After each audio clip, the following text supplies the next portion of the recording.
Today's video is brought to you by Squarespace.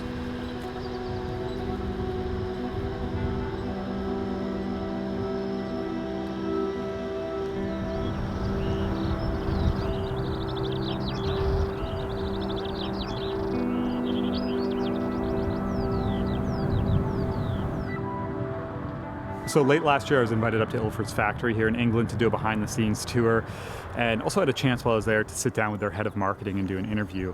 And one of the questions that I was most curious to ask was if we would see any more black and white large format films released by them. And as I'm sure you all know, last week Ilford did just that, launching their Pan-F in 4x5 and 8x10 sheet formats, which I think people wanted for quite some time now, and is very exciting news. And I was able to get my hands on 6 sheets, to be exact, pre-production film about a month ago. Very late to the party shooting this, but wanted to get out today and finally test this film out in the larger format. So came out to this very popular and kind of iconic spot here in England. I'm sure a lot of you will recognize this place, but it's an area called Ratcliffe-on-Soar. It's this old decommissioned coal power plant where the cooling towers are still standing, and figured it'd be a good spot to wander for a few hours, shoot these 6 sheets, and then take a little bit of a closer look later in the office at how this performs.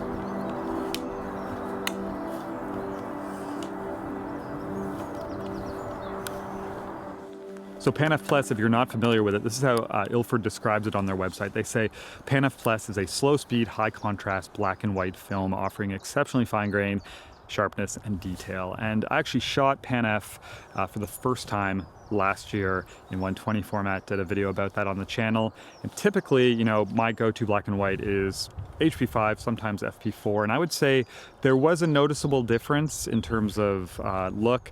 What I found is that it seemed to be like a little bit punchier right out of the box, a little more like edge contrast or micro contrast, and also the very deep shadow areas seemed like they lacked a little bit of detail in comparison. And this is, of course, with my workflow, which is developing with DDX. But I will say, jumping up to a 4x5 sheet size from 120 is a massive increase in negative size. So I'm very excited to see how this is because, of course, being ISO 50, this could be an incredible film for landscapes in terms of being very fine-grained and very sharp.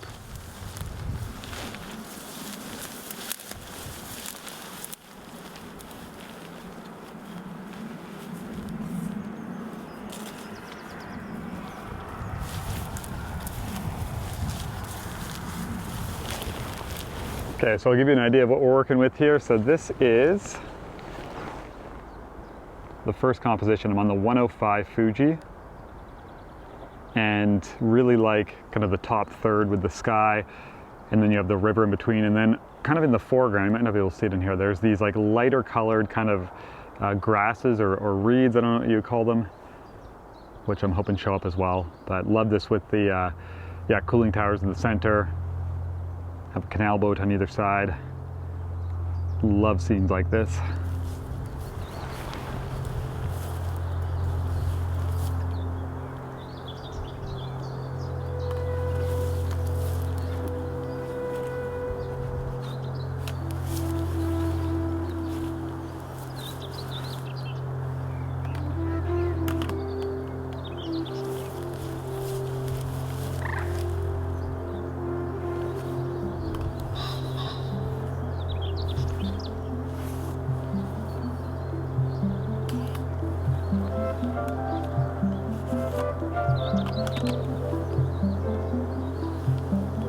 First one.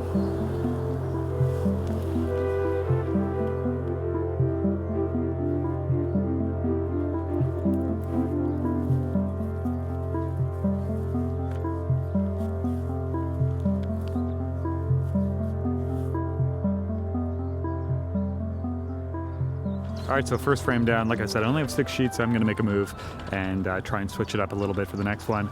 Go for a walk and explore more of this place.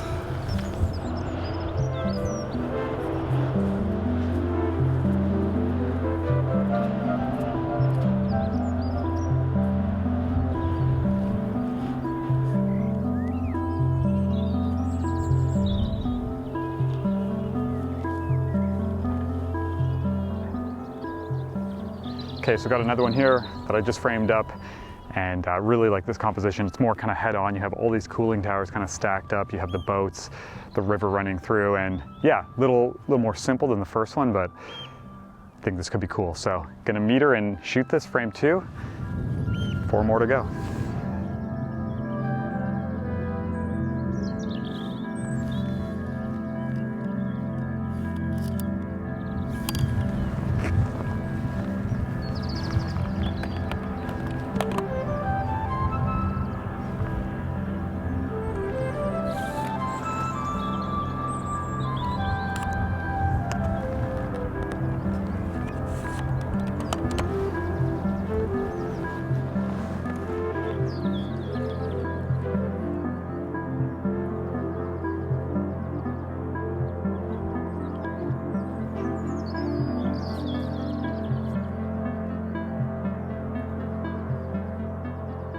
All right, so that's 2 images down, and I could see how I, could just spend so much time here over and over. And there's this fascination and this draw to this place for me. One, because it's very unique. You don't see stuff like this much, but one of my favorite photo books is by a photographer named John Davies. It's called The British Landscape, and it's this incredible collection of images shot on large format black and white film over, I think, like a 20-year period all across the UK, and the compositions are just so incredible. But the cover shot on that book is of these cooling towers of this power station that I don't think exists anymore, but it's this elevated position. There's a football pitch beside it with a match going on, and there's, I think, a farmer in the lower left-hand corner. There's just so many elements, and it's organized so, like, in such an expert way. It's one of my favorite photographs ever, and when I first drove up the motorway and saw these cooling towers, it instantly reminded me of that, and obviously drew me into wanting to make some photographs here of my own. So yeah, fun place, but keep on walking, see what else we can find. We'll get back to the video in a second, just have to take a quick break here to talk about the sponsor today, which is Squarespace. So I've been using Squarespace for the past 5 years now for my own photography website, and what I love is how easy it is to build, maintain, and upgrade a professional looking site.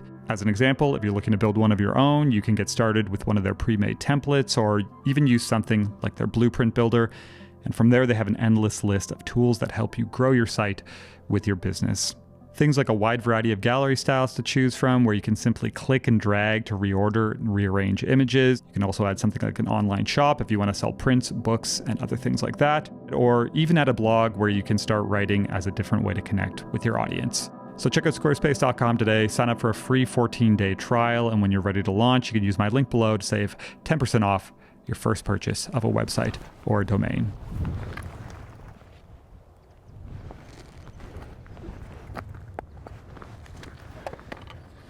A couple hours later, and I think I finally found image number 3. Went all the way down there, couldn't actually get across the river like I was hoping to. Didn't find anything, so headed back to the marina, and there's this kind of interesting offshoot here, bunch of boats, and then there's 2 of the cooling towers off to the right-hand side of the frame. This old cabin, this great boat there with like a shark teeth on the front. So yeah, I don't know if I'm 100% sold, but I think for the sake of this test and this video, it's worth shooting. And then gonna do one up there in the marina itself, and then I think we'll jump in the car and see if we can get over that other side of the river over there.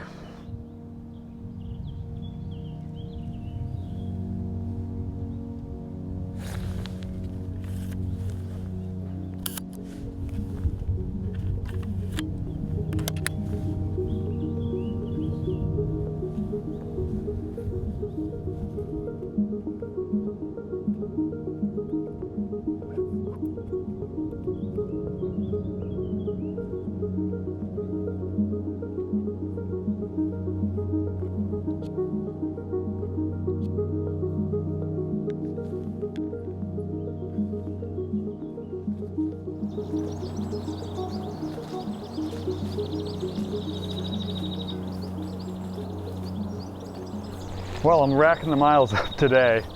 Done a complete loop. That way takes me back to kind of the main motorway.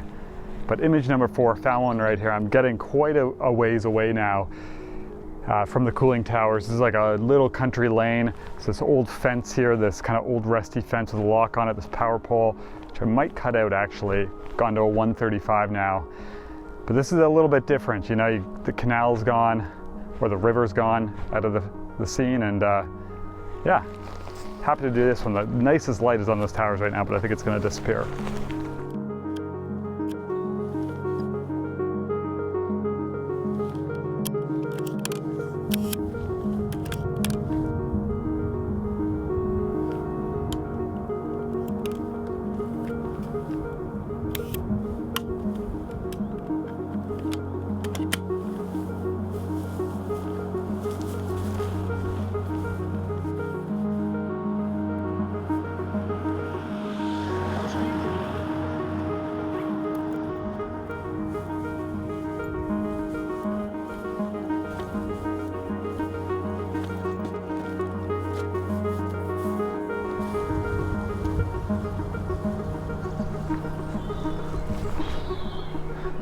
Framing up number 5.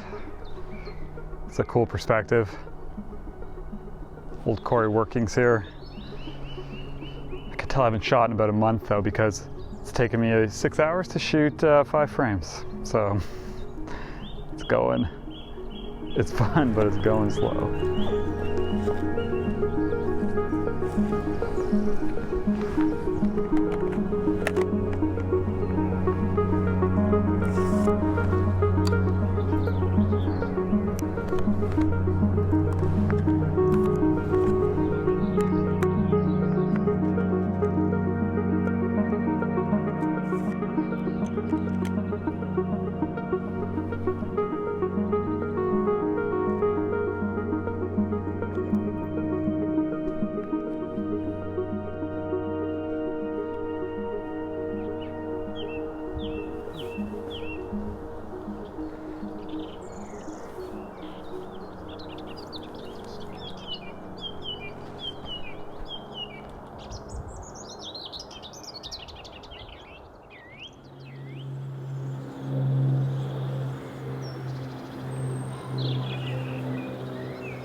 So I ended up leaving with 1 sheet of film still left and decided to go out early the next morning in my local area and shoot this last sheet of Pan F against a sheet of HP5, just out of curiosity, and I'll show you those results a little more in depth in a few minutes here. But as mentioned, wanted to jump in the office here to wrap things up and just share some kind of final thoughts with how Pan F performed. And you know, obviously this isn't a new film. It's been around for a very long time, and its characteristics aren't going to change in different formats, but there are certain things that are going to, I think, excel a little bit better with the larger negative, or even just be more noticeable. And for me, that was really the sharpness of this, and also the grain or the lack thereof. But when it comes to process, I think this is worth mentioning. You know, obviously when we're digitizing film, and especially with something like black and white, when it comes to process, there's so much variance that can happen depending on the developer you use and how you scan and convert. So all of the images that you saw, I developed using Ilford DDX, and then rotary processing, and then scanned or digitized with my Lumix S5 II in the high-res mode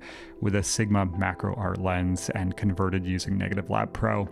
And when it comes to the look of the images, you know, all of the ones that I showed you in this video are pretty much straight from conversion, a little bit of exposure and tonal adjustments, but I didn't want to do too much. And I will say that I was actually very happy with how this film looked, almost straight from conversion.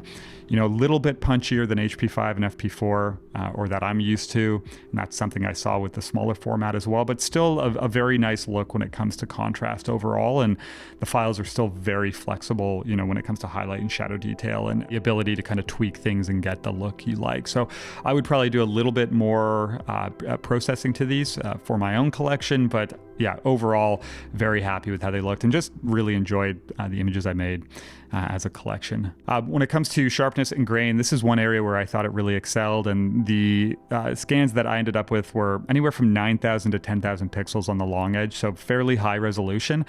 And when you look at them at 100%, you know, the sharpness is just incredible, and the grain is almost non-existent, and just overall, the detail in these files I think is quite beautiful. So yeah, exciting to have this as a film option for large format photography, especially if you're into landscapes and you want as much detail as possible. So really impressive stuff.